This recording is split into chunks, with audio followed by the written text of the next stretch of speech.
Good afternoon. I am Jennifer French, the Member of Provincial Parliament for Oshawa and the official opposition critic for Infrastructure, Transportation and Highways.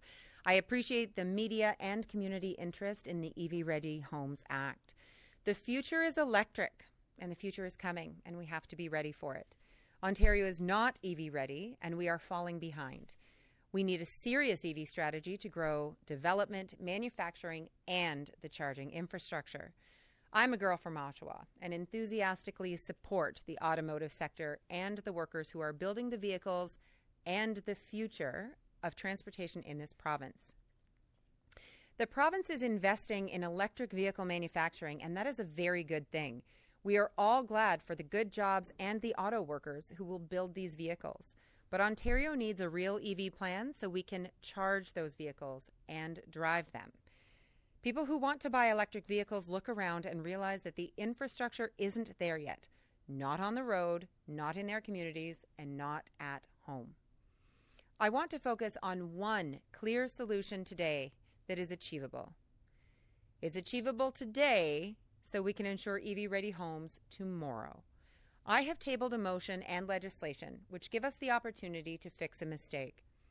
Added to the Ontario Building Code just before this PC government arrived was language that would make sure new homes in the province would be EV charger ready.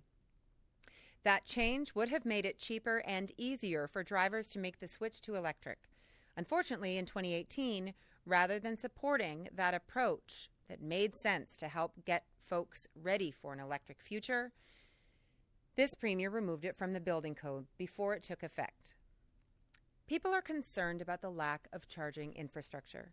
And as the critic for Infrastructure, Transportation and Highways, I have been learning from stakeholders about the importance of building new homes that are roughed in and ready to support electric vehicle charging infrastructure. Folks in manufacturing, energy, the business community, and in various planning departments see this as a simple and proactive step to prepare for a future that we know is coming. We were all dismayed when Ford Motor Company delayed the start of manufacturing from 2025 to 2027. Our province is spending real money to make sure electric vehicles are built here. But we have to make sure that we have the infrastructure and that we remove barriers so that people can buy those EVs. This isn't about building homes with charging stations ready to plug and play. This is about roughing in the electrical to support the future needs of the homeowner. It is uncomplicated. Sorry, it's not uncomplicated to say, apparently. It is uncomplicated and necessary. A 200 amp panel, conduit to pull future wires through, and a box. The cost of aftermarket charging infrastructure is much higher than the cost of roughing it in when it is built. It is far more expensive after the fact for homeowners than planning ahead. The cost of a rough-in, amortized over 25 or 30 years, is far more affordable than a retrofit. Ontario wants the chance to be global leaders in EV production. And with a well-planned Made in Ontario EV program that includes the infrastructure to support mass adoption, we could ensure that we are global leaders. I'd like to share the thoughtful perspective of the Electricity Distributors Association of Ontario and Teresa Sarkeesian, their president and CEO, who shared, "The EDA is pleased to see that the EV Ready Homes Act would respond to our mutual goal of an electrified Ontario.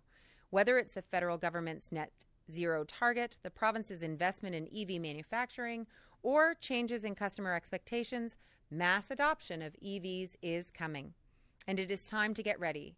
Building new homes with the expected changes in future electricity use in mind, particularly EVs, makes sense, and it will ensure Ontario is ready for its electric future." Making sure we have EV-ready homes is one small but mighty and achievable piece of this puzzle. And I hope the Premier will switch gears and commit to ensuring we are EV ready at home and on the road. Thank you. And I'm happy to take any questions.